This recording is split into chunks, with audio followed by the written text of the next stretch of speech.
It can really be hard if someone is saying something that is objectively a positive statement, but somehow feels like a sucker punch to your soul. It can take a while to kind of unravel that, unpack that. Like, why did it make me feel so bad just because somebody said they don't care what you know until they know that you care? Like, why have I been chewing this over in my head all day?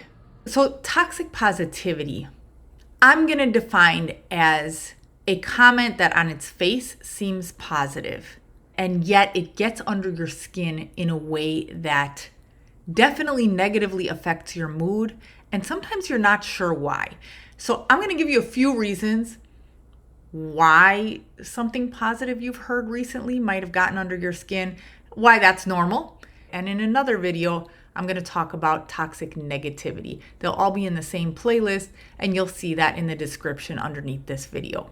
One of the ways that we see toxic positivity in teaching is a lot of times there are statements that have moral baggage attached to them. So if it forces you into a situation where your natural human reactions to things suddenly make you seem just evil. Like recently on LinkedIn, I saw a quote that I don't think was attributed to anyone because I don't want to specifically call out any one person so much as the basic idea of this. But somebody had put on there, what if we saw attention-seeking behavior as connection-seeking behavior?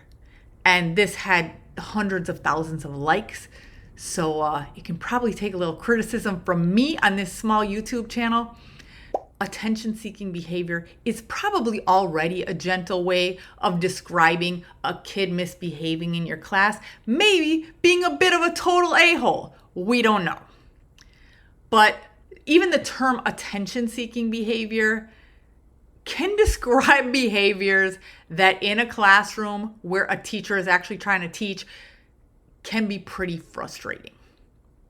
And now this quote calls for teachers to be even more charitable toward that behavior by calling it connection-seeking behavior. And listen, if a quote like this makes you more understanding toward your kids, makes you able to see that student who's selling gym shoes using sign language across their high school classroom for the third time, if it makes you see him in a more charitable light and able to connect with the student, then it's not toxic. It's actually useful to you. Certainly, I think that there is something to the idea that attention-seeking behavior may be connection-seeking behavior. Maybe that kid that is misbehaving in your class very well could be in need of a little extra love. The way that it becomes toxic is if you read that and then it sends you into what I would call the guilt, shame, anger spiral. Like if you are already irritated at something a kid is doing that, yes, can be classified as attention-seeking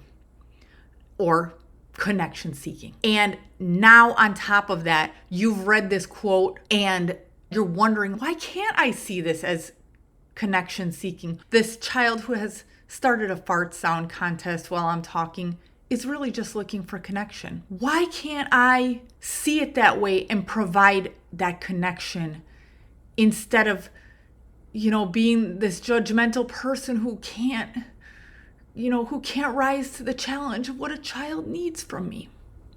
If that actually makes you more likely to lose it on your students, that particular positive quote is toxic to you. Another thing that can make positivity toxic is if it's basically a guilt trip.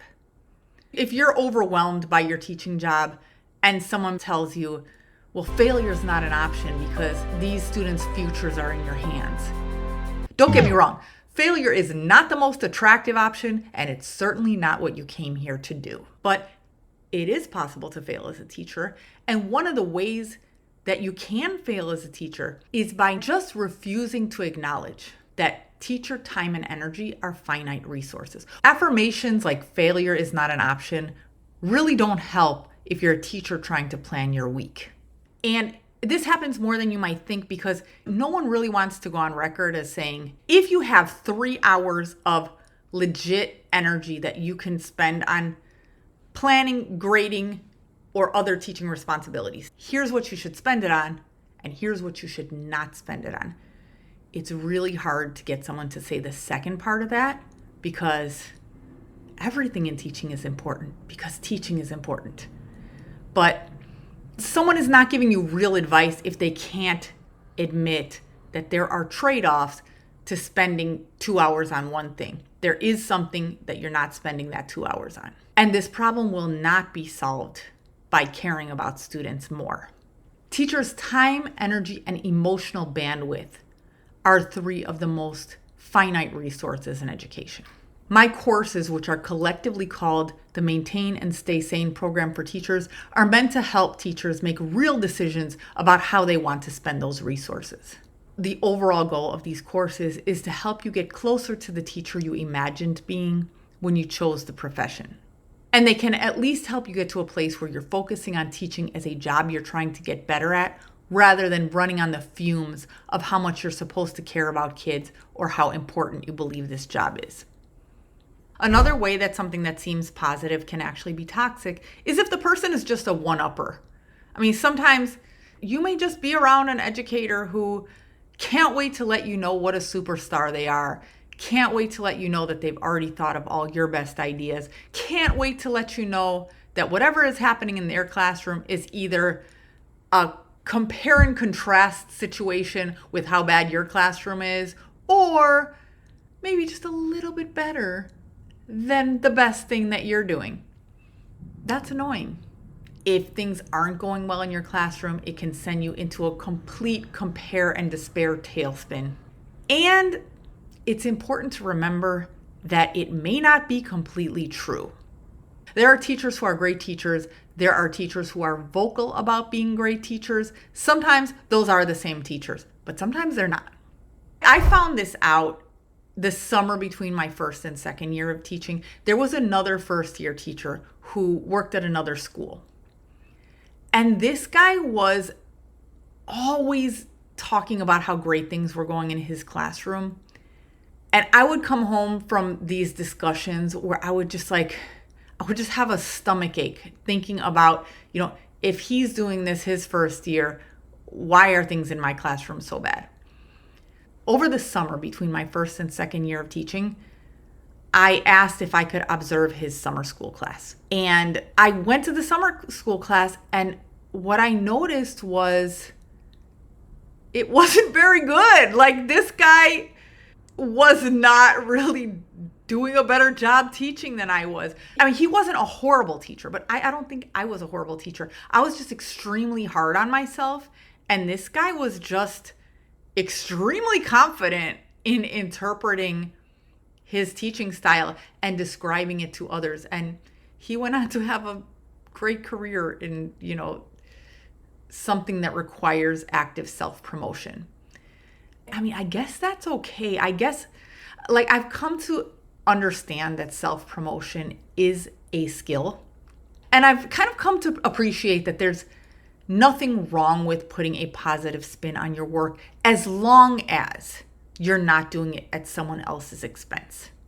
So as long as you're not taking credit for someone else's work, or as long as your chicken soup for the soul stories are not actually a direct sucker punch to someone else's soul, you're probably okay. And in fact, expressing a little bit of confidence is probably helpful to your career. So if someone else's extreme positive spin on how great things are going for them is just too much for you right now, do your best to step away from it.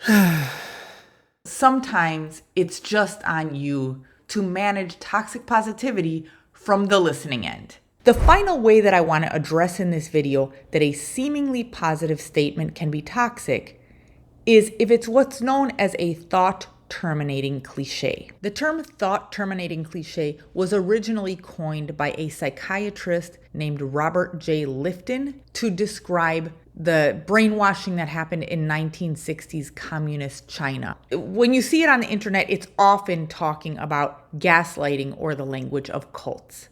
A thought-terminating cliché is something that sounds positive, but it is really just meant to shut down your critical thinking on a topic.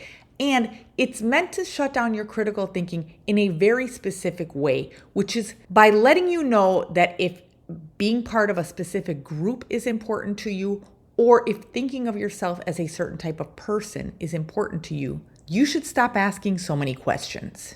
Now, how does this apply to teaching? Well, if you're a teacher, you probably do have certain values that are important to you, and you would hate to be someone who is going to shut down a kid that really just needs connection to you. I would be very skeptical of a statement that you cannot possibly disagree with without positioning yourself as either an overall evil person or just a kind of person that you don't want to be. It's not true that you always have to be more understanding of students than you're being in the moment. You might actually be too understanding right now, and that's why kids are misbehaving in your class. It's hard to know. It's like telling someone what direction to turn their thermostat in. You have to know if they're hot or cold in the first place.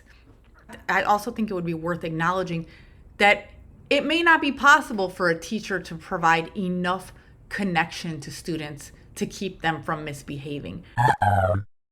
Even as I talk about what bothers me about this positive statement on LinkedIn, I can feel myself steering in the direction of complaining about something because it feels good to acknowledge that maybe some of these positive affirmations are a little hard to live up to. And I can easily see someone taking what I'm saying about this and steering themselves into a conversation where they complain about the so-called connection-seeking behavior in their class, and then another teacher complains about the so-called attention connection-seeking behavior in their class, and then they go back and forth, and they're like, these kids, blah, blah, blah, these kids aren't going to do their homework even if we blah, blah, blah, the parents, the system. And by the end of it, they both feel so bad that they have talked themselves into like an emotional hole that they cannot climb out of. That would be toxic